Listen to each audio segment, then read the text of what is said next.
என்கிட்ட லவ் சொல்றதுக்கு உனக்கு கேவலமா இல்லை? நம்ம வெறும் ஃப்ரெண்ட்ஸ், அவ்வளோதான், வேற எதுவும் இல்லை. ஆஃபீஸ் எல்லாரும் உன் கலரை பார்த்து ஒதுக்கும்போது நான் மட்டும் சிரிச்சு பேசணும் பாரு, எனக்கு அது தேவைதான். ஃப்ரெண்டை லவ் பண்ணது இப்போ பிரச்சனையா? இல்லை கருப்பா இருக்கன்னா உன்னை லவ் பண்ணுறது பிரச்சனையா? தேவையில்லாமல் ட்ரிகர் ஏற்றுற மாதிரி பேசாத மீனா. எனக்கு ஃப்ரெண்ட்ஷிப் வேற, லவ் வேற.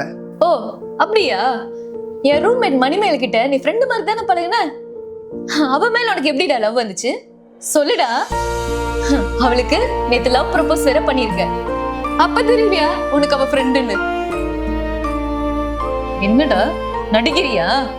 ஆமாண்டி, இவ்வளோ நாள் நடிச்சுட்டு தான் இருந்தேன். என்ன அதுக்கு? என்ன பண்றது சொல்லு? பொண்ணுமா அசிங்கமாக இருக்கிறவங்க கூட தான் அழகான பொண்ணுங்களாம் ஃப்ரெண்ட்ஷிப் வச்சுக்கிறாங்க. அதுக்காக தான் நான் அவன்கிட்ட ஃப்ரெண்டு மாதிரி பழகினேன். இல்லைனா அவங்க கூட யார் ஃப்ரெண்ட்ஷிப் வச்சுப்பா சொல்லு?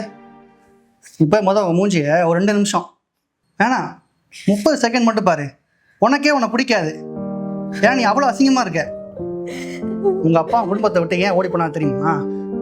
இப்படி அசிங்கத்தை பெற்றதுனால தான். இன்னொரு வார்த்தை பேசுன செருப்பால் அடிப்பேன்டா. உன் ஃப்ரெண்டு நம்பி என் கஷ்டம் என் குடும்ப கஷ்டத்தை சொன்னேன். ஆனா நீ சீ.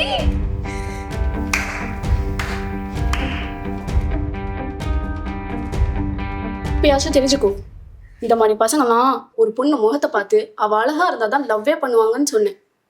நீ தான் கேட்கல, இப்ப நீ தெரிஞ்சுக்கிட்டல்ல. எப்பயுமே மனசை பார்த்து வர்றது தான் உண்மையான காதல், அதுதான் கடைசி வரைக்கும் இருக்கும். முகத்தை பார்த்து வர காதல் பாதியில போயிடும்.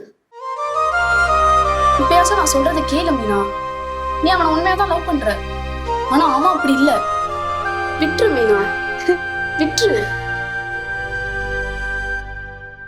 வெளியே போ, வெளியே போடா. எல்லாரும் என் கலரை பத்தி சொல்லும் போது எனக்கு அழகழகையா வரும். கடவுள் கொடுத்தது இதுதானே, இதை வச்சுதானே எல்லாரையும் கடந்தாங்க.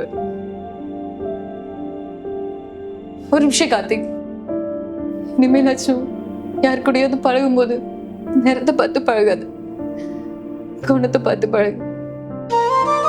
கருப்புன்றது வெறும் நிறம்தான்.